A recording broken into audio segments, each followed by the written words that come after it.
आज विशेष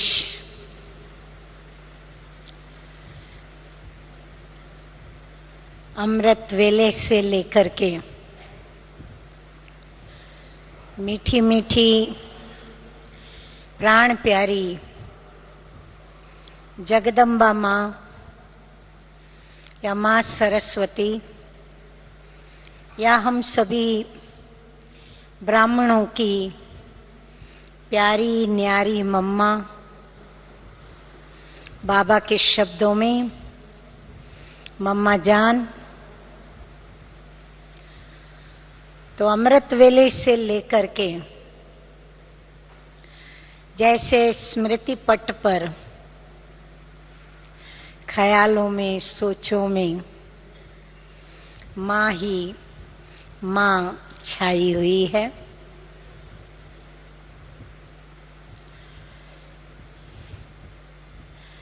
जब कभी अपने भाग्य की लिस्ट को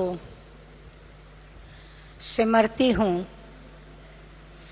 या वह भाग्य नंबरवार सिमरती में आते हैं, तो यह आत्मा इतना गौरव का अनुभव करती है और उस गौरव और रूहानी नशे में हृदय और आत्मा पुलकित भी होते हैं और मीठे मीठे प्राण प्यारे बाप दादा की और प्राण प्यारी माँ की यादों में दिल गदगद भी होता है। और तब समझ में नहीं आता कि दिल रोए या दिल मुस्कुराए, क्योंकि संसार के सर्वोत्तम भाग्य को हम बच्चों ने पाया है और उसमें भी विशेष साकार मीठे मीठे दिलबर बाप दादा और साकार में हम सब की रूहों की राहत प्राण माँ को भी साकार में पाया और साकार मम्मा बाबा दोनों की पालना के भी कई वर्ष साथ में गुजारे। और यह एक बहुत बड़ा सौभाग्य रहा कि भारत देश में महाराष्ट्र के अंदर मुंबई शहर के अंदर हम रहते हैं और मम्मा और बाबा का बार बार लगभग प्रति वर्ष, शायद ही कोई वर्ष ऐसा होगा, मम्मा और बाबा दोनों ही मुंबई में आए। 3 मास, 4 मास, 6 मास ऐसे हमें बहुत ही मम्मा बाबा की पालना प्राप्त हुई।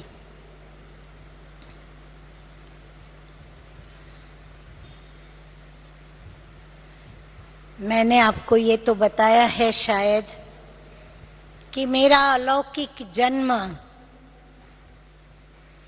कैसे मां से हुआ। इस क्लास में बताया या फिर कन्याओं के क्लास में आप लोगों को सुनाया मैंने? ये नहीं, तो ये मैंने कन्याओं के क्लास में बताया। मेरा अलौकिक जन्म कायदे मुजब मातेश्वरी प्राण मम्मा के द्वारा हुआ हिस्ट्री को विस्तार से नहीं बताऊंगी, क्योंकि थोड़े समय में मुझे आपको बहुत कुछ माँ की बातें सुनाने की दिल है, क्योंकि हर बच्चे को, हर बच्ची को अपने माता पिता के विषय में और उसमें भी विशेष अपनी माँ के विषय में जानने की बड़ी ही जिज्ञासा रहती है। याद आता है मुझे वह दिन जब मम्मा मुंबई में आई थी, और मुझे इतना पता था क्योंकि लौकिक माँ ज्ञान से संलग्न थी और बहुत ही अच्छी अनन्य होके चल रही थी, और मैं सेवा केंद्र पर रहने वाली हमारी दादी, दीदी और जो भी निमित्त बहनें थी, उनके सादगीपूर्ण जीवन और पवित्र जीवन से और उनके चेहरे की दिव्य मुस्कान के चरित्र से और उनके स्नेह युक्त व्यवहार से मैं बहुत ही प्रभावित थी। परंतु मैंने गंभीरता से ज्ञान नहीं सुना, तो लौकिक माँ ने कहा कि जो इन सभी बहनों की पालना करती है, जो इन सभी बहनों की संभाल करती है, वो जगदम्बा माँ मुंबई में पधारी है, तो क्या तुम उनके दर्शन के लिए चलोगी? मैं सोच रही थी और सोचने लगी तभी कि जो बहनें इतनी सुंदर, दादियां, दीदियां, जो त्याग और तपस्या की मूरत हैं, और बहनों के अंदर भी इतनी सादगी है, इतना पवित्र जीवन है, श्वेत वस्त्रों के अंदर वह किसी देवियों से भी कम नहीं दिखती, तो क्यों नहीं इनकी जो पालन करने वाली जो जगदम्बा माँ है उनको मैं देखूं। क्योंकि यदि इन बहनों के अंदर इतनी आकर्षण है, तो इनकी जो मम्मा है उनमें कितनी आकर्षण होगी। तो मैं गई, परंतु एक शर्त पर गई थी। मैं थोड़ा इस आध्यात्मिक ज्ञान की लंबी चौड़ी बातों से बहुत ही बोर होती थी, तो मैंने लौकिक माँ को कहा कि मैं चलूंगी, लेकिन मुझे आपकी कोई भी बहनें ज्ञान न सुनाए। मैं माँ को मिलने आऊंगी, बाकी ज्ञान सुनने नहीं। माँ ने कहा चलो, आ तो रही है, कदम तो रखें। शुभ भावना तो आप समझ सकते हो माता पिता की, जो ब्राह्मण माता पिता हैं उनको क्या रहती है। तो मुझे लेके गई और पहले से ही बहनों को बता के रखा होगा, तो मुझे जाने से ही किसी भी बहनों ने ज्ञान का कोई वार्तालाप मेरे से नहीं किया। परंतु जैसे ही मैं पहुंची मम्मा के पास, जहां मम्मा ने निवास किया हुआ था, मुझे सीधा मम्मा के कमरे में ही लेके गई। तो मम्मा ने बिठाया, मैं सामने बैठी, लेकिन माँ ने कहा नहीं, यहाँ पास में जहां मम्मा गद्दी पर बैठी थी वहां मुझे बिठाया। फिर मम्मा मुझे इतनी सुंदर, रूहानी, प्रेम भरी बाबा की याद में दृष्टि दी। उस दृष्टि को मैं आज भी ऐसा ही तादृश्य महसूस कर रही हूं। और वो उम्र थी मेरी ऐसी कि मैं बाहर मुखता को ही ज्यादा जानती थी और बाहर की बातों से ही ज्यादा प्रभावित रहती थी। तो मैंने मम्मा का पहले तो अपनी नजरों से, व्यक्त नजरों से बाहर का ही स्वरूप देखा। और मैं आपको क्या बताऊं, मैं मम्मा के बाहरी दैहिक रूप का भी वर्णन सुना रही हूं। मम्मा इतनी सुंदर, एकदम गोरी गोरी, काली काली बड़ी बड़ी आंखें, मस्तक के ऊपर अलग सी झलक और फलक, चेहरे पर नूरानी नूर और मंद मंद आकर्षण करने वाली मम्मा की मुस्कान। मैं मम्मा को देखती ही रह गई और मैं इतनी प्रभावित हो गई कि मैं आधा तो वहीं पिघल गई थी। मैं देखती ही रही मम्मा को, और मम्मा भी बहुत मीठा मीठा मुस्कुराते हुए मुझे दृष्टि देती रही। फिर मम्मा ने मेरे से मंगल मिलन मनाते हुए प्रश्न पूछना चालू किया। औपचारिकता से जैसे नाम पूछा, क्या पढ़ाई करती हो, मैंने बताया। फिर मम्मा ने एक ऐसा बहुत प्रश्न साधारण सा था, लेकिन मेरे लिए वह प्रश्न असाधारण बन गया। उस प्रश्न ने मेरी जीवन बना दी। उस प्रश्न ने मेरे जीवन को समाधान स्वरूप बना दिया। और वह प्रश्न था मां का कि तुम्हारे जीवन का लक्ष्य क्या है। मेरी आयु तो छोटी थी, शायद ही 14 साल की रही होगी या 13 साल की। तो जीवन के प्रति या जीवन के लक्ष्य के प्रति इतनी कोई गंभीरता नहीं थी मेरे पास। मम्मा ने शायद सोचा होगा कि मैं कहूंगी मैं डॉक्टर बनूंगी, बैरिस्टर बनूंगी या कुछ ऐसे पद की बात बताऊंगी। लेकिन मैंने मम्मा को तुरंत ही प्रश्न सुनकर के ये जवाब दिया। मम्मा ने कहा लक्ष्य क्या है? मैंने कहा खाना पीना और मौज, खाना पीना और मौज करना। मम्मा फिर मीठी मीठी दृष्टि देती हुई मेरे इस बचपन के जवाब को सुनकर इतना मीठा मुस्कुराई, इतना मीठा मुस्कुराई, मुझे आज भी वो मुस्कुराहट नजरों के आगे आ रही है। फिर मम्मा ने मुझे समझाना शुरू करने पर ही थी, इतने में मम्मा के कमरे में, बहुत कमरा बड़ा हॉल के जैसा था, एक खिड़की से चिड़िया उड़ करके आई और सामने की खिड़की के ऊपर, ट्यूबलाइट के ऊपर उसने घोंसला बनाया हुआ था जो मम्मा ने निकालने नहीं दिया था। तो उस घोंसले में चिड़िया के 2 बच्चे ताजा ताजा पैदा हुए थे। तो वो चिड़िया उड़ करके आई, घोंसले पर किनारी पे बैठी, और वो जैसे ही किनारी पे बैठी तो वो जो छोटे छोटे बच्चे नाजुक नाजुक कोमल कोमल एकदम खड़े होके जैसे चोंच खोल के बैठ गए माँ के सामने। और वो चिड़िया माँ ने उनके मुख के अंदर चोंच में जो भोजन उनके लिए दाने के रूप में लाई थी वो डाल दिया। मम्मा का ध्यान अचानक वहां गया। मम्मा ने मुझे कहा वो देखो।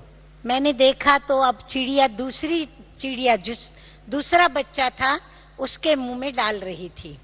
मम्मा ने कहा देखा? मैंने कहा हाँ। क्या देखा? मैंने कहा ये एक माँ है, अपने बच्चे पैदा किए हैं और उनको वो भोजन खिला रही है, दाने लाई है चुग करके और वो उनको दे रही है। अब मम्मा का तीसरा प्रश्न, तुम्हारे में और इस चिड़ियाओं में कोई फर्क है? मैंने कहा हाँ बिल्कुल बहुत फर्क है। मैंने कहा ये तो पशु पंछी है, ये तो पंछी है, हम तो मनुष्य हैं। मम्मा ने कहा क्या फर्क है? मैंने कहा हम बुद्धिजीवी प्राणी हैं, ये बुद्धिजीवी प्राणी नहीं है, इनकी अपनी शक्तियां हैं, हमारी शक्तियां उनसे बढ़कर हैं। मम्मा फिर मुस्कुराई और मम्मा का वह जो बोलना मुस्कुराते हुए और वो जो स्वर क्या थे, वो सुर थे, इतनी मीठी मम्मा की आवाज थी।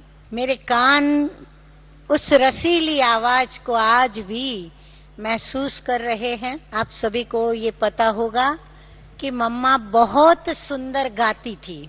और मम्मा जब स्कूल में थी तो मम्मा वीणा बजाना भी जानती थी और स्कूल के हर कार्यक्रम में मम्मा का विशेष गीतों का कार्यक्रम वीणा के ऊपर रहता था। तो मम्मा ने कहा क्या फर्क है, फर्क सुनाया। फिर मम्मा ने मुझे कहा उनसे तू मनुष्य प्राणी ऊंची है, यदि तेरा जीवन भी इनकी तरह व्यतीत हुआ, जैसे इसने भी अपने बच्चे पैदा किए, बच्चे पैदा करने के बाद अब उन बच्चों को खिलाएगी पिलाएगी बड़ा करेगी, उनको पंख आएंगे, उनको उड़ना सिखा देगी और वो बच्चे फिर अपना संसार रचेंगे। अगर यही काम मनुष्य होके तुमने भी किया तो अब बताओ तुम्हारे में और उसमें कोई अंतर रहा? स्वाभाविक ही। अब मेरी, जैसे कि मम्मा ने मेरी बंद आंख जैसे खोली, गोदरेज का ताला जो लगा हुआ था बुद्धि को, उसको चाबी लगाई मम्मा ने, और इस प्रश्न से वो बंद नेत्र, दिव्य नेत्र जो तीसरा नेत्र था, वो थोड़ा नेत्र खुला और मैं सोचने लगी कि सही बात है।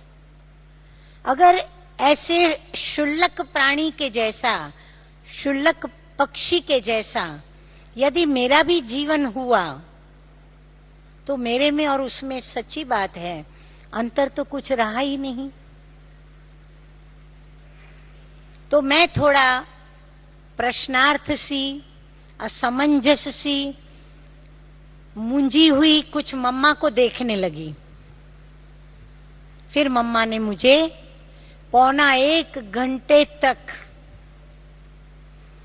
मनुष्य जीवन का लक्ष्य क्या होना चाहिए और सर्वोत्तम ऊंचे ते ऊंचे मनुष्य इस सृष्टि के ऊपर कौन होकर के गए और उनके विषय में मम्मा ने मुझे समझाया, जिसमें आप सहज ही समझ सकते हो कि ऊंचे ते ऊंचे इस मनुष्य सृष्टि के अंदर मनुष्य जीवन में उच्च देवता जीवन वो थे श्री लक्ष्मी और श्री नारायण। तो मम्मा ने मुझे मनुष्य जीवन का सही लक्ष्य है श्री लक्ष्मी और श्री नारायण बनना, ये मेरी बुद्धि के अंदर जैसे फिट बिठा दिया, वो बीज डाल दिया मम्मा ने। और फिर मम्मा 6 मास तभी मुंबई के अंदर थी, तो मैं रोज मुंबई में मम्मा की मुरली सुनने जाने लगी। तो 6 मास मम्मा की ही फिर बीज के ऊपर पालना मिलती रही और उस पालना के कारण मैंने अपने बाप को जाना, ब्रह्मा तन में आए हुए पिता परमात्मा को भी जाना, अलौकिक पिता को भी जाना। और मैंने दिल ही दिल में बाप को अदृश्य रूप से प्यार करने लगी, पर बाप को देखने की अंदर में जिज्ञासा वृत्ति तीव्र होती जा रही थी। तो इस प्रकार मां से मेरा जन्म हुआ